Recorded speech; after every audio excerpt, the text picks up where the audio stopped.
Hello दोस्तों, स्वागत है आपका एक बार फिर से जेएमएस कंपटीशन क्लास में।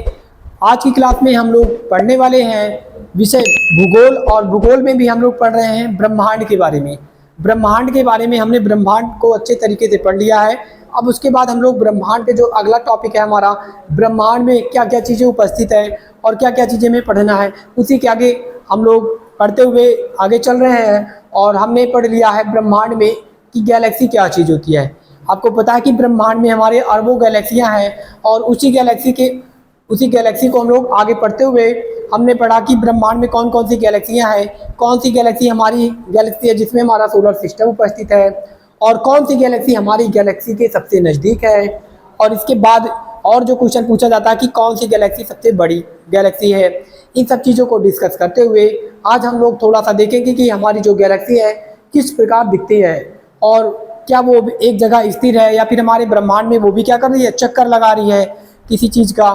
तो ये सारी चीज़ें आज हम लोग एक वीडियो एनिमेशन के माध्यम से देखेंगे। तो चलिए आज का वीडियो स्टार्ट करते हैं। और अगर क्लास अच्छी लगती है तो आप अपने दोस्तों तक ज़रूर शेयर करिए, ताकि वो भी क्लास को अच्छे से पढ़ सकें। और चैनल को अभी तक सब्सक्राइब नहीं किया तो चैनल को सब्सक्राइब भी कर लीजिए, और इसी तरीके की क्लास पाने के लिए नोटिफिकेशन बेल आइकन को भी ऑन कर लीजिए। तो चलिए देखते हैं, ये हमारी है गैलेक्सी, ये हमारी ब्रह्मांड की एक गैलेक्सी है जो क्या कर रही है, जो लगभग 2,80,000 किलोमीटर प्रति घंटे से क्या कर रही है, ये भी हमारे यूनिवर्स का चक्कर लगा रही है। हमारे ब्रह्मांड में आपको पता होना चाहिए कि हमारा जो ब्रह्मांड था, एक पहले क्या था, एक परमाणु कण था, और उसके बाद उसमें क्या होता है, एक बहुत ही बड़ा विस्फोट होता है जिसमें इतनी ऊर्जा निकलती है जिसके बाद हमारी गैलेक्सी का निर्माण होता है। और हमारे ब्रह्मांड में उपस्थित जितने भी उल्कापिंड है, ब्लैक होल है, और जितने भी प्लैनेट हैं, स्टार है, इन सब का निर्माण इसी विस्फोट के बाद होता है। और ब्रह्मांड में अगर बात करें तो हमारे ब्रह्मांड में न केवल एक गैलेक्सी है, हमारे ब्रह्मांड में अरबों गैलेक्सियां हैं। हमारे ब्रह्मांड में अरबों गैलेक्सियां हैं, और उन्हीं एक गैलेक्सी में हमारा क्या है, उन्हीं एक गैलेक्सी में हमारी एक गैलेक्सी है जिसमें हमारा सौर मंडल उपस्थित है। और उस गैलेक्सी को हम लोग क्या बोलते हैं, दुग्ध मेखला कहते हैं। ये रही आपकी कुछ गैलेक्सियां, और ये गैलेक्सियां क्या करती हैं, ये गैलेक्सियां चक्कर लगाती हैं एक दूसरे के। और हमारी जो सबसे नज़दीक की गैलेक्सी है उसे हम लोग बोलते हैं एंड्रोमेडा। क्या बोलते हैं, एंड्रोमेडा गैलेक्सी करते हैं, जो कि हमारी गैलेक्सी की ओर बढ़ रही है, जो कि हमारी गैलेक्सी की ओर अभी हमने बताया 2-2.5 लाख किलोमीटर प्रति घंटे की स्पीड से ये एक दूसरे की ओर बढ़ रही हैं। और ये एक दूसरे से कब टकराएंगी, लगभग 4 बिलियन वर्ष बाद ये एक दूसरे से टकराने की उम्मीद है, जो कि अभी बहुत टाइम है। ठीक है, और उसके बाद हम लोग देखते हैं कि हमारी गैलेक्सी में क्या क्या चीज़ें उपस्थित होती है। तो आपको बता दें कि हमारी जो गैलेक्सी होती है ये भी क्या करती है, इसमें भी जो भी चीज़ें उपस्थित है ये भी क्या करते हैं, गैलेक्सी का चक्कर लगाते हैं। हमारी गैलेक्सी में जैसे बहुत सारे स्टार होते हैं, बहुत सारे धूलकण होते हैं, और उसके बाद बहुत सारे एस्ट्रोइड्स होते हैं, प्लैनेट्स होते हैं, ये क्या करते हैं, गैलेक्सी का चक्कर लगाते हैं। ये रही आपकी गैलेक्सी, और ये गैलेक्सी भी क्या करती है, हमारे ब्रह्मांड का चक्कर लगाती है। ठीक है, और इसके साथ ही हम लोग देखते हैं कि हमारी जो गैलेक्सियाँ होती हैं इसमें बहुत सारे स्टार होते हैं। ये सारे जो दिख रहे हैं आपको, उजाला जो दिख रहा है, ये सारे आपके क्या है, स्टार हैं। और इसमें न केवल स्टार उपस्थित होता है, इसमें बहुत सारी चीज़ें होती हैं, धूल होता है, कण होता है, और यहाँ तक कि इसमें ब्लैक होल भी उपस्थित होता है, ब्लैक मैटर भी उपस्थित होता है। जो चीज़ें प्रकाशमान होती हैं वो हमें दिखती हैं, जो चीज़ें प्रकाशमान नहीं होती हैं वो हमें नहीं दिखती हैं। तो हमारा जो गैलेक्सी है इसमें अरबों तारे हैं। ठीक है, जिसमें से हमारा एक तारा सूर्य है, और सभी तारों के पास अपना क्या हो सकता है, अब सभी तारों के पास अपना सौर मंडल हो सकता है। जैसे हमारे सूर्य के पास एक सौर मंडल है, और हमारे सूर्य के सौर मंडल में भी 8 ग्रह हैं, और 8 ग्रह में एक ग्रह पृथ्वी है जिसके ऊपर जीवन है। इसी तरीके से हमारे ब्रह्मांड में, हमारी गैलेक्सी में अरबों पृथ्वियां हो सकती हैं। ठीक है, जहां पर जीवन हो सकता है, और इसी के तलाश में हमारे वैज्ञानिक लगे हुए हैं, जो कि अभी नहीं देख पा रहे हैं। ठीक है, आप लोग देखते हो गैलेक्सी के बाद हम लोग जो नेक्स्ट टॉपिक की ओर बढ़ेंगे वो हमारा जो टॉपिक रहेगा सौर मंडल रहेगा। ठीक है, ये रहा आपका कुछ सौर मंडल, जिसमें आपकी पृथ्वी, और ये रहा आपका वीनस, और यहाँ पर आपका है मरकरी जिसे हम लोग बुध बोलते हैं, और ये रहा आपका जुपिटर, इसके जुपिटर और मार्स के बीच में, ठीक है, मार्स कहां पर है, मार्स ये आपका चल रहा है, ठीक है, जुपिटर और मार्स के बीच में ये आपकी रही एस्टेरॉइड्स बेल्ट, ठीक है, जो क्या कर रही है, जो कि एक बहुत बड़े बड़े पथरीले, ठीक है, पिंड का क्या है, एक समूह है जो कि हमारे सूर्य का क्या कर रहे हैं, जो कि हमारे सूर्य का चक्कर लगा रहे हैं। आप लोग देख सकते हो कुछ ये क्या करते हैं, पूर्व से पश्चिम, पश्चिम से पूर्व चक्कर लगाते हैं। आधे से ज्यादा प्लेनेट हमारे क्या करते हैं, पश्चिम से पूर्व की ओर चक्कर लगाते हैं। एक दो ही प्लेनेट है जो क्या, जो उल्टा चक्कर लगाता है, ठीक है। और ये जो हमारा स्टार है ये भी हमारी गैलेक्सी का क्या करता है, चक्कर लगाता है। लगभग 250 किलोमीटर प्रति सेकंड के हिसाब से ये क्या करता है, हमारा चक्कर लगाता है। किसका चक्कर लगाता है, हमारी गैलेक्सी का चक्कर लगाता है, ठीक है। और उसके बाद देख सकते हो कि हमारा जो सूर्य है, इसका, हमारे सूर्य, हमारे सौर मंडल का अगर पूछा जाए जो द्रव्यमान है, ठीक है, हमारे सूर्य का जो द्रव्यमान है वो 99%, लगभग 99% जो द्रव्यमान है वो सूर्य ग्रहण किए हुए है, ठीक है। पूरे सौर मंडल का पूछा जाए सबसे बड़ा पिंड कौन है, तो ये हमारा सूर्य है, जिसमें लगभग 13 लाख पृथ्वियां समा सकती है, ठीक है। कितनी, लगभग 13 लाख पृथ्वी इसमें समा सकती है। और ये सारे जो प्लेनेट हैं बहुत छोटे हैं। और हमारे सौर मंडल का, हमारे सौर मंडल का अगर पूछा जाए जनक, जनक किसे कहा जाता है, तो इस सूर्य की वजह से ही ये सारे प्लेनेट क्या कर रहे हैं, इसके चक्कर लगा रहे हैं, है ना। अगर ये सूर्य ही ना होता, अपने गुरुत्वाकर्षण से इस सूर्य इन सबको खींचे ना होता, तो क्या ये सारे पिंड इस सौर मंडल में उपस्थित रहते, नहीं रहते। ये सब भी अपने स्वतंत्र होकर कहीं इधर चले जाते, कहीं उधर चले जाते। लेकिन इस सूर्य के गुरुत्वाकर्षण बल के कारण ये सारे जो प्लेनेट क्या कर रहे हैं, चक्कर लगा रहे हैं, ठीक है। और इसी को हम लोग क्या बोलते हैं, सोलर सिस्टम बोलते हैं, ठीक है, सोलर सिस्टम बोलते हैं। और पूछा जाए कि हमारे सोलर सिस्टम में कितने ग्रह उपस्थित हैं, तो हमारे सोलर सिस्टम में लगभग लाखों करोड़ों तो एस्टेरॉइड्स हैं, ठीक है। ये दिख रहे हैं जो पत्थर की आपको बेल्ट दिख रही है, जिसमें सबसे बड़ा जो पत्थर है उसका नाम सेरेस है, ठीक है, जो कि आपका मरकरी, ये बुध दिख रहा है ना, इस बुध के बराबर उसका साइज है, ठीक है, थोड़ा सा, क्योंकि जो हमारे ये एस्टेरॉइड्स होते हैं इनका साइज गोलाकार नहीं होता है। और बाकी ये चक्कर लगाते हैं प्रॉपर तरीके से, अपनी कक्षा में चक्कर लगाते हैं। और उसके बाद लेकिन इन्हें ग्रह की उपाधि नहीं दिया जाता। क्यों नहीं दिया जाता, क्योंकि ना तो ये ग्रह की साइज के होते हैं और ना ही उतना गोल होते हैं, ठीक है, इसलिए इन्हें ग्रह की उपाधि नहीं दिया जाता है। और दूसरी बात ये कि ये क्या करते हैं, एक साथ एस्टेरॉइड्स वाली बेल्ट में चक्कर लगा रहे हैं, इनका कोई अलग क्या है, कक्षा नहीं है ना। तो आप एक झुंड में अगर हो चक्कर लगा रहे हो तो आपको उसी झुंड का दर्जा दिया जाएगा, ठीक है, अलग दर्जा नहीं दिया जाएगा। और उसके बाद बात करेंगे तो हमारे जो सोलर सिस्टम है इसमें 8 ग्रह ऐसे हैं। 2006 से पहले 9 ग्रह थे। कितने ग्रह थे, 9 ग्रह थे। लेकिन अब हमारे वर्तमान समय में कितने ग्रह हैं, 8 ग्रह हैं। 2006 में एक ग्रह होता है प्लूटो, ठीक है, जो यहाँ पर नहीं दिख रहा है, जो कि काफी बाहरी कक्षा में उपस्थित है। उस प्लूटो को ग्रह की उपाधि से छीन लिया जाता है, उससे ग्रह की उपाधि छीन लिया जाता है। क्योंकि उसका जो कक्षा होता है वो प्रॉपर अपने कक्षा में चक्कर नहीं लगाता है, वो दूसरे ग्रह की कक्षा में चला जाता था और उसका जो आकार था काफी छोटा था, ठीक है। 2006 में पूछा जाता है कि किस ग्रह की उपाधि 2006 में छीनी गई, या फिर ये पूछा जाता है कि प्लूटो ग्रह की उपाधि कब छीनी गई, 2006 में छीनी गई। और कौन इसे ग्रह की उपाधि से हटाता है, IAU हटाता है, ठीक है, IAU, जिसका फुल फॉर्म होता है इंटरनेशनल एस्ट्रोनॉमिकल यूनियन। तो ये आपका कुछ है सोलर सिस्टम, सौर मंडल है, जिसमें आपको सारी चीजें समझ में आ गई होंगी। ये रहा आपका मरकरी, बुध ग्रह, ये आपका रहा वीनस, जिसे हम लोग शुक्र बोलते हैं, और ये हमारी रही पृथ्वी, एकमात्र ग्रह जहां पर जीवन उपस्थित है। इसके बाद हम लोग देखते हैं कि ये रहा हमारा मंगल, ठीक है। और उसके बाद एस्टेरॉइड्स बेल्ट आती है। इतने एस्टेरॉइड्स बेल्ट के जितने भी अंदर ग्रह हैं इन्हें हम लोग आंतरिक ग्रह बोलते हैं। कितने ग्रह हैं, 4 ग्रह हैं, ठीक है, 1 2 3 और 4 ग्रह हैं। और एस्टेरॉइड्स जो उल्कापिंड है, ये इनके बाहर जितने भी ग्रह उपस्थित है उनको हम लोग क्या बोलते हैं, वाह्य ग्रह, है ना, या फिर पार्थिव ग्रह बोलते हैं, वाह्य ग्रह बोलते हैं। और जो हमारे आंतरिक ग्रह हैं वो रॉक और चट्टानों से, है ना, चट्टाने और बड़ी बड़ी मतलब धातुओं से मिलकर बने हैं।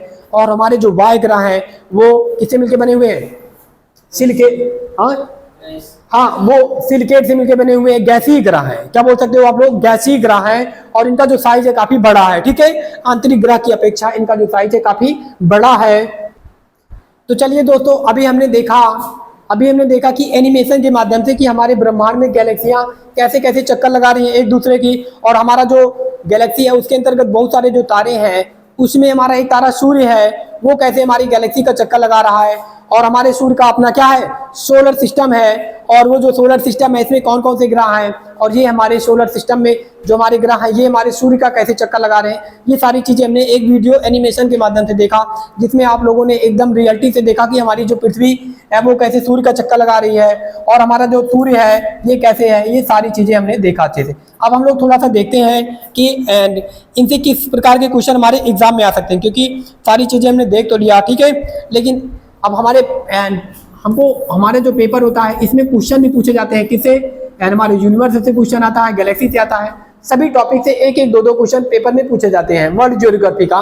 तो इससे क्वेश्चन कैसे पूछा जाएगा ये आप लोगों को क्या करना है, देखना है। तो यहाँ पर हमारा जो टॉपिक है गैलेक्सी का, इससे कैसे क्वेश्चन पूछे जाएंगे। सबसे पहले क्वेश्चन ये रहेगा कि हमारी जो गैलेक्सी है, हमारी गैलेक्सी का नाम क्या है, ठीक है। तो अभी हमने बताया हमारी जो गैलेक्सी है इसका नाम हमने बताया मिल्की वे नाम है। क्या नाम है, मिल्की वे नाम है। सबसे पहले तो अपने गैलेक्सी का नाम ही पता होना चाहिए कि हमारी जो गैलेक्सी है इसका नाम क्या है। तो इसे हिंदी में दुग्ध मेखला बोलते हैं और इंग्लिश में मिल्की वे बोलते हैं, है ना। गैलेक्सी को हम लोग मंदाकिनी बोलते हैं हिंदी में, या आकाश गंगा भी कहते हैं। तो पेपर में कभी मंदाकिनी आए या आकाश गंगा आए, दोनों को आपको समझना है कि ये गैलेक्सी के बारे में ही बात हो रही है ना। और उसके बाद अगर बात करें ब्रह्मांड में, तो हमारे ब्रह्मांड में अभी हमने बताया कि हमारा एक ब्रह्मांड नहीं है, हमारे बहुत सारे ब्रह्मांड है, और ब्रह्मांड एक रहस्यमय चीज है। ब्रह्मांड के बारे में अभी तक पूरी चीजें कोई नहीं पढ़ पाया है। तो ब्रह्मांड में अरबों गैलेक्सियां हैं, और प्रत्येक गैलेक्सी में अरबों क्या है, तारे हैं। और एक गैलेक्सी का जो साइज है ये कोई फिक्स नहीं है, हमारी गैलेक्सी का जो साइज है लगभग 10 के घात 8 प्रकाश वर्ष है ना, कितना है, लाइट ईयर है। और आपको पता होना चाहिए कि हमारे सौर मंडल की कोई भी डिस्टेंस नापी जाती है तो वो लाइट ईयर में या पारसेक में मापी जाती है, क्योंकि काफी बड़ी डिस्टेंस होती है, ठीक है। और हमारी जो मंदाकिनी है, तारों का एक ऐसा समूह है जो धुंधला सा दिखाई पड़ता है, जिसमें निर्माण प्रक्रिया की शुरुआत में गैस पुंज मंदाकिनी गैलेक्सी है ना। हमारी जो गैलेक्सी है इसमें बहुत सारे क्या है, इसमें बहुत सारे धूलकण है, तारे हैं, ये सारे के कारण ये कैसी दिखाई पड़ती है, धुंधली दिखाई पड़ती है, ठीक है। और सबसे पहले इस गैलेक्सी को किसने देखा, गैलीलियो नामक एक वैज्ञानिक हुआ करते थे। इन्होंने सबसे पहले एक टेलीस्कोप, है ना, एक दूरदर्शी थी, इसके माध्यम से इन्होंने क्या किया, इसके माध्यम से इन्होंने सबसे पहले हमारी गैलेक्सी को देखा। और उसके बाद इन्होंने बृहस्पति ग्रह की भी खोज किया। किसकी खोज किया, बृहस्पति ग्रह की खोज किया। और इसके साथ साथ चार प्राकृतिक उपग्रह था इसकी भी खोज इन्होंने किया, ठीक है। 4 प्राकृतिक उपग्रह की खोज किया, बृहस्पति की खोज किया, और सबसे पहले इन्होंने हमारी दुग्ध मेखला को देखा और इन्होंने बताया कि हमारी जो दुग्ध मेखला है इसका आकार कैसे है, इसका जो आकार है कैसे है, सर्पिलाकार है, ठीक है। सर्पिलाकार का मतलब होता है कुछ ऐसे है, ठीक है। सर्प जानते हो, सर्प मतलब क्या होता है, सांप होता है ना। सर्पिलाकार का मतलब तो सांप थोड़ा सीधा होता है, ठीक है। उसी को अगर ऐसे बैठा दो, है ना, तो कैसे हो जाएगा, सर्पिलाकार हो जाएगा ना। तो हमारी जो गैलेक्सी है कुछ इसका आकार कैसे है, सर्पिलाकार है। दूसरा क्वेश्चन आपसे आकार से पूछा जा सकता है, और तीसरा क्वेश्चन ये पूछा जा सकता है कि सबसे पहले किसने हमारी गैलेक्सी को बताया या देखा। तो गैलीलियो नामक एक वैज्ञानिक हुआ करते थे, ठीक है। इन्होंने बृहस्पति ग्रह की भी खोज किया और हमारी गैलेक्सी के बारे में भी बताया, ठीक है। अब हम लोग चल रहे हैं आगे, और दूसरा जो क्वेश्चन पूछा जा सकता है, क्या पूछा जा सकता है, ये रहा हमारा गैलेक्सी, और हमारी जो गैलेक्सी, हमारा जो सूर्य है वो एक किनारे पर है। कहां पर है, एक किनारे पर। लेकिन कुछ वैज्ञानिक हुआ करते थे जैसे टॉलमी वगैरह, है ना, क्लास DS टॉलमी, जो 140 ईस्वी में बताया था कि हमारी गैलेक्सी का जो केंद्र बिंदु है वो सूर्य है, ठीक है। पहले बताया पृथ्वी है, फिर उसके बाद बताया सूर्य है, लेकिन सारी चीजें गलत है। हमारा जो सूर्य है तारा है, एक प्रकार का तारा है, और हमारे गैलेक्सी में अरबों तारे हैं, ठीक है। ये कोई केंद्र बिंदु वगैरह नहीं है, ठीक है। ये एक किनारे में स्थित एक तारा है, ठीक है। और ना ही हमारी पृथ्वी केंद्र बिंदु है, कोई केंद्र बिंदु नहीं है, ठीक है। ये सब एक छोटे छोटे पार्ट है ना हमारी गैलेक्सी के। चलिए हम लोग चलते हैं नेक्स्ट और आगे देखते हैं कि हमारी जो हमारे जो सबसे बड़ी अब तक की जो ज्ञात सबसे बड़ी गैलेक्सी है उसका नाम है लाइमन अल्फा। क्या नाम है, लाइमन अल्फा ब्लोब्स नाम है। और हमारे पहला क्वेश्चन, दूसरा क्वेश्चन आपसे तीसरा ये पूछा जा सकता है। और हमारे नजदीक सबसे जो गैलेक्सी है इसका नाम पूछा जा सकता है, जिसे M31 के नाम से भी जानते हैं, ठीक है, जिसे मेजियोर 31 के नाम से भी जाना जाता है, और इसे एंड्रोमेडा बोला जाता है। क्या बोला जाता है, एंड्रोमेडा बोला जाता है। ये हमारे सबसे नजदीक की गैलेक्सी है, ठीक है, जो आगे आने वाले टाइम में हमारी गैलेक्सी से टकराएगी, ठीक है। टकराएगी तो एक बहुत ही अच्छा नजारा रहेगा देखने के लिए, लेकिन क्या हम लोग देख पाएंगे, नहीं देख पाएंगे ना, जो रहेगा वही देख पाएगा। और अभी हमने बताया कि हमारी जो गैलेक्सी है इसका आकार कैसे सर्पिलाकार है। आगे चले हम लोग, आगे चल के देखते हैं हम लोग कि जो हमारे नजदीकी है ये जो एंड्रोमेडा, इसका दूसरा नाम क्या है? इस जो एंड्रोमेडा इसका दूसरा नाम क्या है? देवयानी नाम है ना। तो पेपर में दोनों नाम पूछा जा सकता है कि हमारी जो सबसे नजदीकी गैलेक्सी है उसका नाम क्या है। तो वहां पर अगर देवयानी ऑप्शन में आ जाता है तो आप लोग ये मत सोचना कि एंड्रोमेडा पढ़े हैं देवयानी नहीं पढ़े, है ना। तो वहां पर गलत हो सकता है, इसलिए आप लोग देवयानी भी क्या करो, याद रखो, हिंदी और इंग्लिश दोनों नाम। आगे अगर हम लोग बात करें कि नवीनतम जो ज्ञात, नवीनतम अगर ज्ञात जो गैलेक्सी है उसका नाम क्या है? ड्वार्फ नाम है। क्या नाम है? ड्वार्फ नाम है। और उसके बाद सबसे पहले और अगर हमारी गैलेक्सी में सबसे चमकीला तारा पूछा जाए, ठीक है, एंड ओरियन नेबुला हमारी आकाशगंगा की सबसे शीतल मतलब होता है ठंडे तारे, ठीक है। और सबसे चमकीला तारा पूछा जाए तो सेरेस नाम है उसका। क्या नाम है? सेरेस नाम है, ठीक है। हमारे सौरमंडल का, हमारे सूर्य के नजदीक सबसे चमकीला तारा है ना, वो कौन है? सेरेस है। क्योंकि अभी हमारे पास ऐसी टेक्नोलॉजी नहीं है, इससे पहले भी मैंने बताया है कि हम लोग एक तारे से दूसरे तारे के बारे में इतना अध्ययन कर पाए, ठीक है। केवल हम अपने सूर्य के, अपने सोलर सिस्टम के बारे में अध्ययन कर सकते हैं, और जो दूर का तारा है उसे केवल हम अनुमान लगा सकते हैं, ठीक है। ठीक, हम नहीं बता सकते कि ये इतना ज्यादा, इसका इतना ज्यादा टेम्परेचर है या इतना ज्यादा चमकीला है, ठीक है। तो हम लोग नजदीक का जो भी 3 से 4 प्रकाश लाइट या दूर है इन्हीं के बारे में तो अध्ययन कर पाएंगे। हमारी गैलेक्सी का आकार 10 की घात 8 है। 10 की घात 8 का मतलब लगभग 10 करोड़, ठीक है, 10 करोड़ से भी ज्यादा, है ना, प्रकाश वर्ष। और इतना ज्यादा हम दूर अध्ययन नहीं कर सकते, ठीक है। चलिए आगे, चलिए हम लोग आगे चल के देखते हैं। और उसके बाद थोड़ा सा कुछ जो हमारे विद्वान थे, एस्ट्रोलॉजर थे, ठीक है, इन्होंने कुछ अनुमान लगाया। सबसे पहले स्टार्टिंग में ही हमें नहीं पता चल गया कि हमारी पृथ्वी सौरमंडल का चक्कर लगाती है, हमारी कोई गैलेक्सी भी है, ठीक है। स्टार्टिंग में हमें ये सब नहीं पता चल गया। स्टार्टिंग में कुछ जो हमारे एस्ट्रोलॉजर थे, ठीक है, जो हमारे भूवैज्ञानिक थे, ठीक है, इन्होंने क्या किया, अनुमान लगाया। जैसे क्लॉडियस टालमी ने सबसे पहले 140 ईस्वी में, कब, 140 ईस्वी में ये बताया कि हमारा जो ब्रह्मांड, पूर्ण जो हमारा ब्रह्मांड है, ठीक है, सोचो ब्रह्मांड कितना बड़ा है और पृथ्वी उसका एक छोटा सा बिंदु के बराबर भी नहीं है, ठीक है। ब्रह्मांड, सबसे पहले ब्रह्मांड आएगा, उसके बाद गैलेक्सी, गैलेक्सी से भी बड़ी बड़ी चीजें हमारे ब्रह्मांड में जिसके बारे में हमें पता नहीं है ना। तो ब्रह्मांड, एक वैज्ञानिक हुआ करते थे जिनका नाम था क्लॉडियस। क्या नाम था? क्लॉडियस टॉलमी नाम था। उन्होंने बताया कि हमारी पृथ्वी ब्रह्मांड का केंद्र है, ठीक है, ब्रह्मांड का केंद्र है, जो कि क्या एकदम बेकार बात है ना, जो कि एकदम बेकार बात है। और इसके बाद फिर आगे कुछ वैज्ञानिक है जिनका नाम था, क्या नाम था, आगे एक वैज्ञानिक थे क्लॉडियस टालमी, इन्होंने ये बात बता दिया। एंड इससे फिर क्या बोला गया, भू मतलब होता है पृथ्वी, भू मतलब क्या होता है, भू, धरा, पृथ्वी, ठीक है, ये सब पृथ्वी का पर्यायवाची शब्द होता है ना। इसको इन्होंने बोला भू केंद्रीय सिद्धांत, ठीक है, जियोसेंट्रिक थ्योरी बोला। और जो कि क्या है, गलत है, जो कि क्या है, अब के हिसाब से, अब ऑथेंटिक चीजें, सारी चीजें आपको पता चल गई है ना। तो ये क्या, ये थ्योरी गलत है, सही है, गलत है, ठीक है। इसके बाद कुछ वैज्ञानिक हुआ करते थे जिनका नाम था निकोलस कॉपरनिकस। क्या नाम था, कि निकोलस कॉपरनिकस था। और ये कहाँ के वैज्ञानिक थे, ये एक पोलैंड, जानते हो पोलैंड देश के बारे में, ठीक है। इन्होंने लगभग 1543 या 1473 से 43 के बीच में एक थ्योरी दिया, ठीक है। कौन सी थ्योरी दिया? सूर्य केंद्रित सिद्धांत। इन्होंने पृथ्वी केंद्रित सिद्धांत दिया और इन्होंने सूर्य केंद्रित सिद्धांत दिया। सूर्य केंद्रित सिद्धांत का मतलब क्या बताया इन्होंने, कि हमारा जो सूर्य है ये पूरे ब्रह्मांड का क्या है, केंद्र है, सेंटर है। जो कि क्या, ये बात सही है, ये हमारी गैलेक्सी का केंद्र नहीं है तो हमारी सूर्य का केंद्र क्या होगा, ठीक है। तो ये भी जो थ्योरी हो जाती है, क्या हो जाती है, गलत साबित हो जाती है ना। ये भी थ्योरी क्या हो जाती है, गलत साबित हो जाती है। तो आपसे क्वेश्चन ये पूछा जा सकता है कि जो सूर्य केंद्रीय सिद्धांत किसने दिया, और दूसरा जो है वो पूछा जा सकता है भू केंद्रीय सिद्धांत किसने दिया। तो भू केंद्रीय सिद्धांत जो दिया वो दिया क्लॉडियस टॉलमी ने, और सूर्य केंद्रीय सिद्धांत किसने दिया, ये दिया आपका निकोलस कॉपरनिकस ने दिया था, ठीक है। अब हम लोग आगे चलते हैं और आगे देखते हैं थोड़ी सी और चीजें। विलियम हॉर्सेल वगैरह भी आते हैं, गैलीलियो वगैरह भी आते हैं। तो जो गैलीलियो आता है ये थोड़ा सा अध्ययन करता है कुछ इंस्ट्रूमेंट लेकर, है ना, कुछ इंस्ट्रूमेंट लेकर, कुछ इंस्ट्रूमेंट का मतलब होता है दूरदर्शी का प्रयोग करता है ना। सबसे पहले दूरदर्शी का प्रयोग कर अगर पूछा जाए ब्रह्मांड का अध्ययन करने वाला कौन था, तो गैलीलियो ही था, है ना। दूरदर्शी का मतलब देखते हो कि थोड़ा सा लंबा सा पाइप लगा रहता है ना, देखते हैं ऐसे करके, इसमें लेंस लगे रहते हैं ना। तो सबसे पहले दूरदर्शी से ब्रह्मांड का अध्ययन करने वाला वैज्ञानिक कौन था, तो उसका नाम था गैलीलियो, ठीक है, जिसने दूरदर्शी की खोज भी किया था, है ना। 1609 ईस्वी में क्या करता है, हमारे ब्रह्मांड का अध्ययन करता है।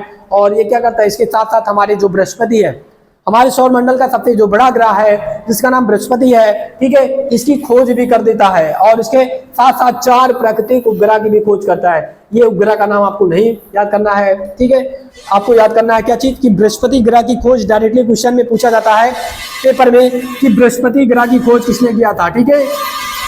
जुपिटर प्लैनेट की खोज किसने किया था, वरुण ग्रह की खोज किसने किया था। तो ये सारी चीजें पेपर में अब तक पूछी गई हैं, ठीक है, तो आपको इनका नाम याद करना है। गैलीलियो ने 1609 में बृहस्पति की खोज किया था।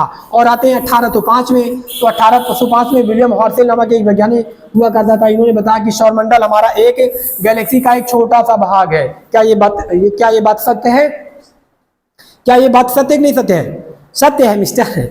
ये हमारी क्या है, ये हमारी गैलेक्सी है, ठीक है, ये हमारी गैलेक्सी है और उसी के किनारे पर हमारा सूर्य स्थित है। तो ये देखो एक किनारे पर तो ये हमारा सोलर सिस्टम है और सूर्य के चारों ओर क्या है 8 प्लैनेट लगे हुए हैं। तो ये क्या है, हमारा एक गैलेक्सी का छोटा सा एक किनारा है, बिंदु पर स्थित है, ठीक है। और वही बात ये भी बोल रहे हैं कि हमारा जो सौरमंडल है वो गैलेक्सी के एक छोटे से भाग का एक हिस्सा है, मतलब एक छोटे से किनारे पर स्थित है, ठीक है, पूरे गैलेक्सी में ही नहीं फैला हुआ है। इसके अरबों गैलेक्सी हमारे पूरे कहाँ पर है, अरबों जो तारे हैं सोलर सिस्टम है हमारे पूरे गैलेक्सी में उपस्थित है। तो इन्होंने ये बात सत्य बताया और इसके साथ साथ ही इन्होंने अरुण, ठीक है, इसके साथ साथ ही इन्होंने क्या किया, यूरेनस ग्रह की खोज भी किया। कौन सी प्लेनेट की? यूरेनस ग्रह की खोज भी किया, ठीक है, जो कि आपको याद करना है कि यूरेनस ग्रह की खोज किसने किया, विलियम हॉर्सेल ने किया। ईयर भी याद रखना है 1805। यहाँ सारी चीजें हमने हाईलाइट कर दिया है, आपको केवल पीडीएफ ओपन करना है, देखना है, आपकी नजर तुरंत पहुंच जाएगी क्या चीजें इंपॉर्टेंट है और क्या चीजें नहीं इंपॉर्टेंट है ना। और 20वीं शताब्दी के मध्य हमारी मंदाकिनी दुग्ध मेखला की तस्वीर बाहर आती है, ठीक है, और उसके बाद पता लगता है कि हमारी जो दुग्ध मेखला वो कैसे दिखती है, ठीक है, हमारे पूरे ब्रह्मांड में किस प्रकार दिखती है और कैसे इसका आकार है। ये सारी चीजें लगभग 20वीं शताब्दी के मध्य पता चलता है। चलिए अब हम लोग आगे, अब हमारा जो नेक्स्ट टॉपिक होने वाला है वो है सोलर सिस्टम। तो अभी हमने बताया कि हमारा जो सोलर सिस्टम है वो कुछ इस प्रकार है, ठीक है। ये रहा हमारा सूर्य और सोलर सिस्टम, सूर्य के चारों ओर जो 8 प्लैनेट है, ठीक है, जो 8 प्लैनेट है 1 2 3 4 5 6 7 और 8 है ना। तो ये हमारा पहला प्लैनेट है, दूसरा, तीसरा, चौथा, पांचवा, छठवां, सातवां और 8वां। ये एक छोटा सा प्लैनेट है, इसका नाम प्लूटो है। और इसी के ये क्या करते हैं, यही क्या करते हैं, सूर्य के चारों ओर चक्कर लगाते हैं, ठीक है। और इन सभी के समूह को हम लोग क्या बोलते हैं, इन सभी के समूह को हम लोग सोलर सिस्टम बोलते हैं, ठीक है। सूर्य के चारों ओर चक्कर लगाने वाले सभी, चाहे वो उल्का पिंड हो, चाहे वो प्लैनेट हो, है ना, चाहे वो धूलकण हो व कुछ भी हो, जितने भी सारी चीजें भाग हैं सूर्य के चारों ओर चक्कर लगाने वाले सभी पिंड को हम लोग क्या बोलते हैं, सभी चीजों को हम लोग सौर मंडल कहते हैं, जिसमें आपके ग्रह भी शामिल है, उल्का पिंड भी शामिल है, एस्ट्रोलाइट्स भी है, ठीक है, मेटियोराइट्स भी है, बहुत सारी चीजें शामिल हैं, ठीक है। और सौरमंडल का जनक पूछा जाए तो सौरमंडल का जो जनक माना जाता है, किसे माना जाता है, सूर्य को माना जाता है। अगर सूर्य ना होता तो क्या हमारा सौरमंडल रहता, नहीं रहता। ये क्वेश्चन पूछा गया कि सौरमंडल का जनक किसे कहा जाता है।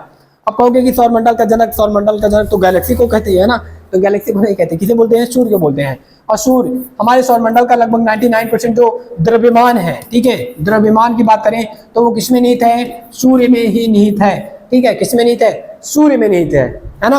और हमारे सौरमंडल में सभी प्लैनेट को अगर पूछा जाए ऊर्जा या फिर प्रकाश कहां से मिलता है, कौन प्रदान करता है, सूर्य प्रदान करता है, ठीक है। सूर्य के द्वारा ही हमारे सौरमंडल में जहां तक भी आपको रोशनी दिखेगी वो सब किसकी रोशनी आती है, सूर्य की ही आती है ना। सूर्य क्या करता है, हमारे ब्रह्मांड में सभी को ऊर्जा प्रदान करता है, ठीक है। अब आगे हम बात करें कि हमारे सौरमंडल में कितने ग्रह हैं, तो 8 ग्रह हैं। पहले कितने थे, 9 थे। एक ग्रह और कौन था, प्लूटो था, जिसे 2006 में ASI, ठीक है, ASI जिसका हेडक्वार्टर कहां पर है, पेरिस में है। स्थापना 1919 में होती है ना, कब होती है, 1919 में होती है, जिसका फुल फॉर्म होता है एस्ट्रोनॉमिकल, क्या होता है, हाँ, एस्ट्रोनॉमिकल सोलर अलायंस। इसका क्या होता है, अलायंस नहीं होता है, ठीक है, क्या होता है, ASI का फुल फॉर्म बताओ, ASI का फुल फॉर्म क्या होता है, जिसकी स्थापना कब होती है, 1999 में होती है। नहीं, एस्ट्रोनॉमिकल सोलर अलायंस नहीं है। तो चलो अभी बता रहे हैं इसका फुल फॉर्म क्या होता है। आगे देखते हैं हम लोग कि ये क्या करता है। ये हमारे सौर मंडल में या फिर हमारे जितने भी प्लैनेट्स होते हैं या फिर हमारे जो भी ब्रह्मांड चीजें होती हैं उन सबको मान्यता या फिर ऑफिशियली सर्टिफाइड या प्रमाणित कौन करता है, तो वो ASI करता है। हाल ही में हमारा जो चंद्रयान-3 जाता है ये शिव शक्ति पॉइंट पे उतरता है। इसको कौन ऑथेंटिक या प्रमाणित करता है, सर्टिफाइड कौन करता है, ASI करता है। ठीक है, कौन करता है, ASI करता है। ठीक है, ASI नहीं, ये मैंने यहाँ पर गलत लिख दिया है, वो करता है IAU करता है। ठीक है, सॉरी, थोड़ा सा गलती हो गई। ASI का मतलब होता है, ये हमारे भारत की एक संस्था है, आर्कियोलॉजिकल सर्वे ऑफ इंडिया। वही तो मैं सोच रहा हूँ कि आर्कियोलॉजिकल सर्वे ऑफ इंडिया यहाँ पर आएगा नहीं। ठीक है, वो कौन करता है, इंटरनेशनल एस्ट्रोनॉमिकल यूनियन करता है। ठीक है, इंटरनेशनल एस्ट्रोनॉमिकल यूनियन करता है, इसका फुल फॉर्म होता है IAU। ठीक है, और जो अभी हमने बताया ASI, इसकी स्थापना कब होती है, इसकी स्थापना लगभग 1861 के करीब होती है ना। कब होती है, 1861 के करीब होती है। और इसका फुल फॉर्म होता है आर्कियोलॉजिकल सर्वे ऑफ इंडिया, जो कि पुरातत्व विभाग के लिए कार्य करती है ना, हमारी पुरातत्व विभाग के लिए कार्य करती है ना। अब चले, जिसकी स्थापना कौन करता है, अलेक्जेंडर कनिंघम करता है ना। अब हम देखते हैं आगे कि हमारा जो सौरमंडल है इसमें जो भी प्लैनेट उपस्थित है, प्लैनेट सबसे बड़ा कौन है, बृहस्पति, और सबसे छोटा प्लैनेट जो आपका नेक्स्ट क्वेश्चन पूछा जाएगा आपका एंड सोलर सिस्टम से, वो पूछा जाएगा कि हमारे सोलर सिस्टम का सबसे बड़ा ग्रह, सबसे सिंपल और सबसे ज्यादा क्वेश्चन पूछे जाने वाले क्वेश्चन में से ये है कि सबसे बड़ा प्लैनेट कौन है, सबसे छोटा प्लैनेट कौन है। और ये सब जो डायमीटर वगैरह है, ये सब डायमीटर वगैरह आपसे नहीं पूछा जाएगा। ठीक है, ये सब इतने ये सारी चीजें फिक्स नहीं है। ठीक है, जो फिक्स है वो चीजें आपसे पूछी जाती है, जो फिक्स नहीं है वो आपसे वैसे ही पूछ लिया जाए, नहीं ज्यादा नहीं पूछा जाता। ठीक है, तो इसका जो क्या पूछा जा रहा है, डायमीटर, डायमीटर मतलब व्यास। ठीक है, व्यास कितना, लगभग 9.09 बिलियन किलोमीटर। ठीक है, मतलब 9 अरब किलोमीटर है। हमारे सौरमंडल की आयु लगभग कितनी है, 4 बिलियन, 4 अरब साल है। और उसके बाद क्या पूछ, अगला जो हमारा नेक्स्ट पॉइंट है वो क्या है कि हमारे सोलर मंडल का जो जनक है वो कौन है, सूर्य है। ठीक है, ये रहा हमारा कुछ सोलर सिस्टम। और अभी जिसको हमने दिखाया ये रहे हमारे एस्टेरॉइड्स। यहाँ पर आपका है, ये रहा आपका, ये कौन सा प्लेनेट है, ये आपका रहा बुध, ये रहा एंड शुक्र, ये रहा पृथ्वी, ये रही आपकी चंद्रमा, ये रहा आपका चंद्रमा। ठीक है, रही नहीं रहा चंद्रमा, और ये रहा आपका मंगल। इसके जस्ट कौन से क्या है, ये सब उल्का पिंड है, दिख रहे हैं पत्थर। ठीक है, और ये आपके दिख रहे हैं बृहस्पति, जो कि हमारे सौरमंडल का सबसे बड़ा ग्रह है। और ये रहा आपका शनि, ये रहा अरुण, ये रहा वरुण। इसके बाद फिर आपका क्या है, प्लूटो है। ठीक है, तो सोलर सिस्टम हमारा कैसा दिखता है, कुछ इस प्रकार का दिखता है। ठीक है, तो आज और जो नेक्स्ट देखते हैं, नेक्स्ट थोड़ा सा और टॉपिक बचा हुआ है। अभी हमने बताया कि हमारे सोलर सिस्टम या फिर हमारा जो तारा है, तारे का हमारे नाम क्या है, सूर्य नाम है ना, क्या नाम है, सूर्य नाम है।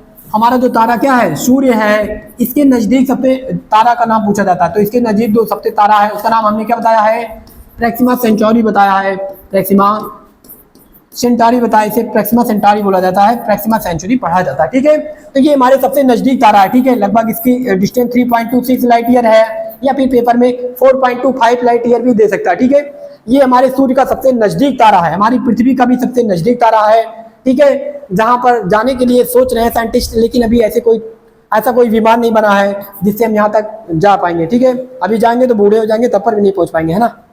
और उसके बाद और थोड़ी सी सौरमंडल से रोचक बातें हमने यहाँ पर कुछ लिखा है कि सौरमंडल में कि चारों ओर कौन कौन से क्या क्या चीजें घूमती हैं, तो बौने ग्रह भी घूमते हैं, जैसे प्लूटो का बौना ग्रह है। ठीक है, बौना ग्रह की कैटेगरी में आता है। और क्षुद्र ग्रह घूमते हैं, धूमकेतु।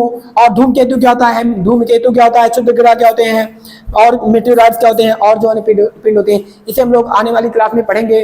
और हमें और अगर बात करें तो जो 8 ग्रह हैं उनका नाम कुछ इस प्रकार है, बुध, शुक्र, पृथ्वी, मंगल, बृहस्पति, शनि, यूरेनस और नेपच्यून। ठीक है, और अगर पूछा जाए सौरमंडल में जो आंतरिक ग्रह है ना, जो आंतरिक ग्रह है वो स्थलीय और मुख्य रूप से चट्टान और किससे मिलकर बने हुए हैं, धातु, जैसे लोहा, सिलिकॉन। ठीक है, और इन सब चीजों से मिलकर बने हैं हमारे आंतरिक ग्रह। ठीक है, आंतरिक ग्रह में कौन कौन आते हैं, आंतरिक ग्रह में कौन कौन आते हैं, हमारा आता है आंतरिक ग्रह में मरकरी आता है, वीनस आता है, अर्थ आता है और मार्स आते हैं। ये सब हमारे क्या होते हैं, इंटरनल प्लेनेट में आते हैं। ठीक है, और बात करें बाह्य ग्रह की, तो बाह्य ग्रह क्या है, काफी विशाल है। और ये किससे मिलके बने हुए हैं, ये आपके मिलके बने हुए हैं गैस से मिलके बने हुए हैं, है ना। और किससे मिलके बने हुए हैं, गैस से मिलके बने हुए, रॉक से मिलके बने हुए हैं। ठीक है, लेकिन इसमें ज्यादा मेटल नहीं है ना। और बात करें सौरमंडल के जो कई और जो बौने ग्रह हैं, जैसे सेरेस है। ठीक है, ये सबसे बड़ा उल्का पिंड है सेरेस, ठीक है, जो कि बुध के आकार का है। प्लूटो है, होमिया है, क्वारकोर है, एंड गोंगोंग, ये आप लोग नाम पढ़ लेना, इसका नाम पूछा नहीं जाएगा। अगर पूछा जाएगा तो इस सीरीज के बारे में पूछा जाएगा और इस प्लूटो के बारे में पूछा जाएगा, ये काफी इंपॉर्टेंट है। ठीक है, तो सौरमंडल से रिलेटेड हमने और भी जो रोचक चीजें थी वो देख लिया। थोड़ा सा और है, एक पेज में देख लेते हैं कि हमारा जो सोलर सिस्टम है, हमारा जो सोलर सिस्टम है, अभी हमने सारी चीजें बताया कि ये क्षुद्र ग्रह, धूमकेतु और प्लैनेट, इन सब का एक समूह है। ठीक है, और सौरमंडल में सैकड़ों क्या है, चंद्रमा है। चंद्रमा क्या होते हैं, चंद्रमा क्या होते हैं, चंद्रमा वो चीज होता है जो क्या करता है, किसी बड़े पिंड का चक्कर लगाता है। जैसे हाँ, जैसे आपके जो प्लैनेट है, जैसे जो आपके ग्रह हैं, ये सूर्य के चंद्रमा है ना, ये क्या है, सूर्य के चंद्रमा है। और हमारी पृथ्वी का चंद्रमा कौन है, हमारी पृथ्वी का चंद्रमा कौन है, चंद्रमा ही है, जिसे हम लोग क्या बोलते हैं, चांद बोलते हैं। ठीक है, मून बोलते हैं। ठीक है, तो कोई भी पिंड अगर किसी अलग पिंड का चक्कर लगाता है तो उसे चंद्रमा या सैटेलाइट्स बोला जाता है। और हमारे ऐसे सोलर सैकड़ों है। ठीक है, सैकड़ों मतलब हजारों भी बोल सकते हो, सैकड़ों इसलिए बोला जा रहा है कि हमारे कुछ जो प्लेनेट है उनका चक्कर लगाते हैं। जैसे हमारी पृथ्वी का है, मंगल का है, और उसके बाद बृहस्पति का, शनि का है, सबके अपने क्या है, चंद्रमा है। और क्या पूछा जा रहा है कि 90% जो भाग है सूर्य को छोड़े हुए, ठीक है, सूर्य को छोड़े हुए हमारे और सोलर सिस्टम का 90% भी भाग कौन घेरे हुए, बृहस्पति। ठीक है, हमारे सोलर सिस्टम को अगर पूछा जाए 99% द्रव्यमान किसमें निहित है, तो सूर्य में है। किसमें है, सूर्य में। अगर इसको छोड़ दिया जाए, बाकी जो बचता है फिर उसका 90% भाग बृहस्पति ग्रह क्या किए हुए, ग्रहण किए हुए है ना। और बात करते हैं हमारा जो सोलर सिस्टम है, लगभग कितना, इकाई, दहाई, सैकड़ा, हजार, 10,000, लाख, 10 लाख। ठीक है, इकाई, दहाई, सैकड़ा, हजार, 10,000, लाख, 8,29,000 किलोमीटर प्रति घंटे की स्पीड से क्या कर रहा है, हमारी गैलेक्सी का चक्कर लगा रहा है ना, हमारी गैलेक्सी का चक्कर लगा रहा है। आकाश गंगा के केंद्र की परिक्रमा कर रहा है। ठीक है, आप लोग देखोगे केंद्र हमारी आकाश गंगा का कुछ यहाँ पर चमकीला कलर का दिख रहा होगा ना, वो हमारी आकाश गंगा का केंद्र है। और जितने भी तारे हैं वो अपनी अपनी सोलर सिस्टम को लेकर इसके चारों ओर क्या करते हैं, चक्कर लगा रहे हैं ना। हमारा सूर्य भी चक्कर लगा रहा है। और आगे हम देखते हैं कि सौरमंडल आकाश गंगा के केंद्र के ओर परिक्रमा करने में जो समय लगता है वो कितना लगता है, लगभग 230 मिलियन वर्ष लग जाते हैं, है ना। कितना लग जाता है, 230 मिलियन वर्ष लग जाता है पूरी आकाश गंगा को चक्कर लगाने में। ठीक है, तो आज हम लोगों ने पढ़ा क्या चीजें, आज हम लोगों ने पढ़ा सोलर सिस्टम के बारे में। और नेक्स्ट दिन हम लोग पढ़ेंगे सूर्य के बारे में। ठीक है, क्योंकि हमारा जो सूर्य है वो काफी हमारे सोलर सिस्टम का क्या है, सोलर सिस्टम का हमारा पिता भी, इसे भी मान सकते हो। ठीक है, फाउंडर मान सकते हो सोलर सिस्टम का। तो सोलर जो सन है वो हम लोग नेक्स्ट क्लास में पढ़ेंगे। और आज हम लोगों ने पढ़ा गैलेक्सी के बारे में, सौरमंडल के बारे में। हमारा जो नेक्स्ट टॉपिक होने वाला है वो सूर्य होने वाला है। सूर्य के बारे में हम लोग सारी चीजें पढ़ेंगे। और सबसे ज्यादा जो क्वेश्चन आते हैं वो सूर्य से आते हैं, ग्रह से आते हैं, सोलर सिस्टम से आते हैं। ठीक है, तो अगर क्लास अच्छी लगी हो और भी इसी तरीके के एनिमेशन क्लास को देखने के लिए, क्योंकि इस तरीके का एनिमेशन बनाने में काफी मेहनत लगती है, और इस तरीके की और क्लास करने के लिए अपने दोस्तों तक और शेयर करिए ताकि हम लोग इस पर और अच्छे से मेहनत कर पाए। और क्लास अगर अच्छी लगी हो तो वीडियो को लाइक भी कर देना, क्लास को लाइक करके चैनल को सब्सक्राइब कर दो और बेल आइकन को भी ऑन कर दो ताकि क्लास का नोटिफिकेशन समय से आप तक पहुंचता रहे। ठीक है, मिलते हैं नेक्स्ट क्लास में, तब तक के लिए जय हिंद, जय भारत।